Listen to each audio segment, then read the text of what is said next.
তখন থেকে এক কথা তুমি কেন বলে যাচ্ছ আমি বুঝতে পারছি না। আর বাবা তো ওখানে থাকবে, কেন তোমার এত টেনশন হচ্ছে? কারণ তুমি আমার পরিস্থিতি বুঝতে পারছো না। আমি এখানে একা থাকবো আর তুমি ওখানে যাবে, কি অদ্ভুত। ওরা তোমার সাথে কি ব্যবহার করবে সেটা আমি যথেষ্ট আন্দাজ করতে পারছি। শোনো, আমি তোমার সাথে যাই, আমি ওদের বাড়ির ভেতর ঢুকবো না, বাইরে থাকবো। যদি দরকার হয় সেরকম সিচুয়েশন অ্যারাইজ করে তখন আমি যাব, কিন্তু বাড়িতে আমি একা থাকলে আমি হাজার রকম চিন্তা করবো, আরো নার্ভাস লাগবে আমার। আমি যেতে চাই। আচ্ছা, কেন এরকম বাচ্চাদের মতো করছো? আরে আমার একজন লোকও তো আছে ওখানে। বাবাকে তুমি ভরসা করো না? করো না ভরসা? বাবা থাকতে তোমার এত টেনশন কেন হচ্ছে? আর বিক্রম, তুমি গেলে পরিস্থিতিটা আরো খারাপ হতে পারে। ও সেসব নিয়ে তুমি ভেবো না, সে আমার যা হয় হোক সেটা আমি বুঝে নেবো, কিন্তু আমার সামনে তোমার সাথে খারাপ ব্যবহার আমি করতে দেবো না, কিছুতেই না। তুমি এবার একটু বেশি ভাবছো।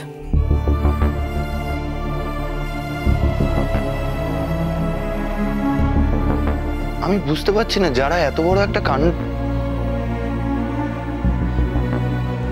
তুমি বা হঠাৎ করে ধ্রুব সেনের ওপর এত ভরসা করছো কেন, আমি সেটাও বুঝতে পারছি না। তুমি কিন্তু এবার কথাটা না অন্যভাবে বলছো বিক্রম। আমি যথেষ্ট টেনশনে আছি, আমার মাথা এমনিতেই খুব গরম হয়ে আছে, তারপরে তুমি প্লিজ এই কথাগুলো বলো না, প্লিজ।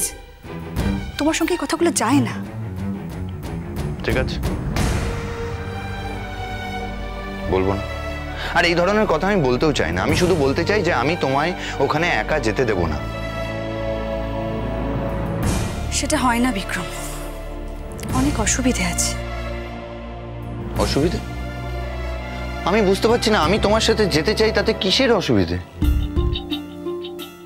বলছি, দেখো ওখানে প্রেসের লোকজনদেরকে আমি দেখেছি, ওখানে অনেক প্রেসের লোকজন থাকবে।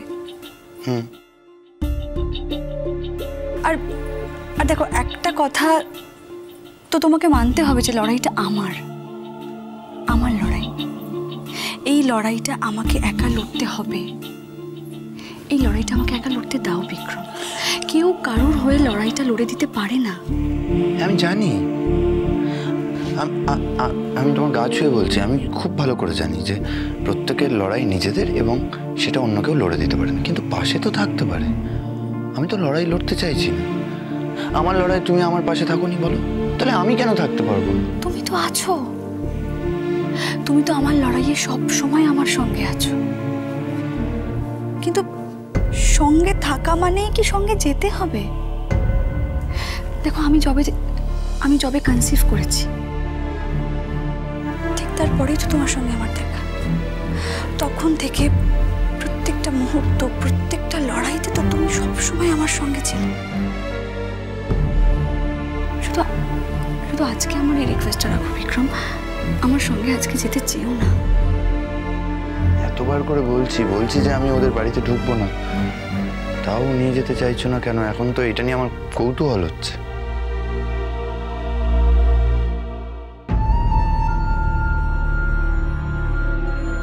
বিক্রম, আমি একজন মা।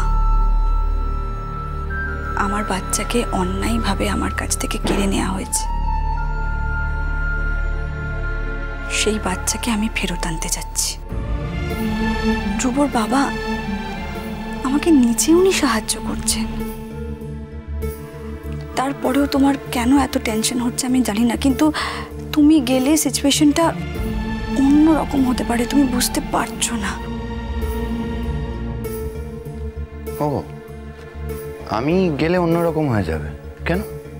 আচ্ছা, তোমার যদি তোমার বাড়ির লোকের সাথে সম্পর্ক থাকতো, তাহলে তোমার মা বা অন্য কেউ বাড়ি থেকে নিশ্চয়ই তোমার সাথে যেত, তাদের ক্ষেত্রেও একই কথা বলতে না। ওরা গেলে হয়তো এটা বলতাম না। তাহলে আমার বেলায় কেন বলছো? তার মানে আমি তোমার কেউ না, আমার সাথে তোমার কোনো সম্পর্ক নেই, তাই তো? আমি তো কথাটা তোমাকে কিছুতেই বোঝাতে পারছি না। হ্যাঁ, কিন্তু আমি তো বুঝতে চাইছি মেম সাহেব। আমি তো ভেবেছিলাম তুমি নিজে থেকেই বুঝবে। এখন তো দেখছো যে আমি বুঝতে পারছি না।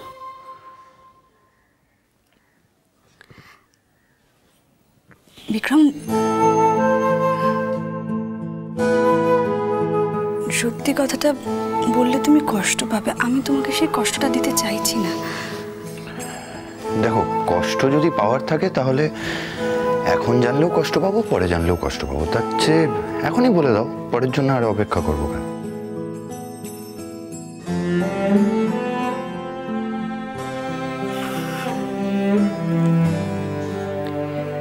বিক্রম, তুমি তুমি জামিনে ছাড়া পেয়ে এখানে আছো। ওখানে ওখানে প্রেসের অত লোকজন থাকবে, এত বড় একটা কেস চলছে তোমার নামে।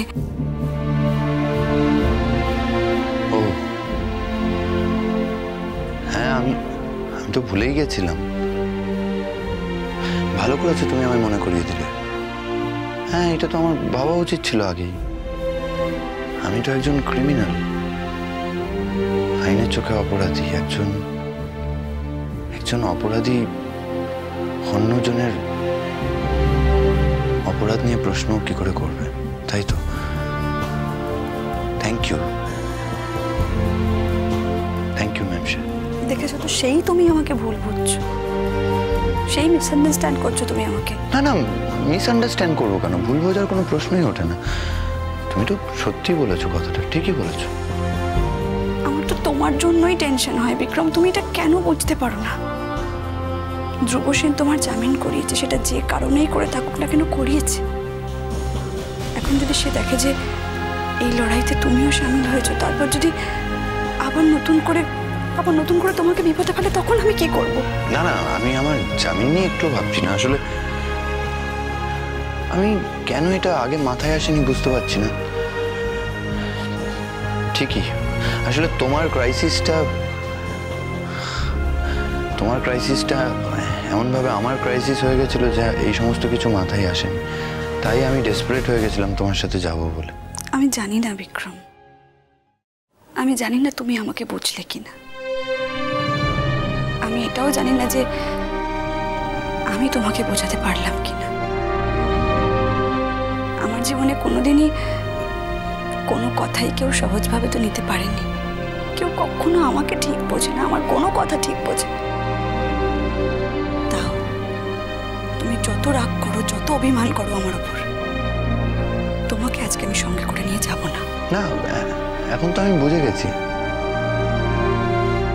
আমি তো আর যেতে চাইছি না। কমলিকা মা। বাবা, তুমি এসছো? বারে, আমার মেয়েটা আজকে ওইরকম একটা অসম যুদ্ধক্ষেত্রে যাবে আর আমি হাত ধরে তাকে নিয়ে যাব না? তোর কি আমার উপর একটুও ভরসা নেই? না, আমি আসলে ভাবতে পারিনি যে। দেখেছিস, তুই শুধু মুখেই আমাকে বাবা বলিস, মনে মনে যদি সত্যি বাবা বলে ভাবতিস না, তাহলে কিন্তু তোর এরকম ভাবনা চিন্তাও হতো না, চোখে জল ফুরে আসতো না। আর আমি বরং না এলে তো সেইটাই অস্বাভাবিক বলে মনে হতো।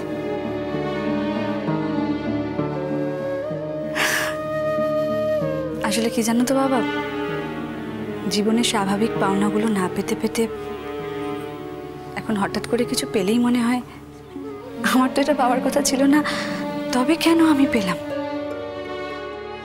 আর সেই জায়গায় তুমি তো আমাকে ভরিয়ে দিচ্ছ।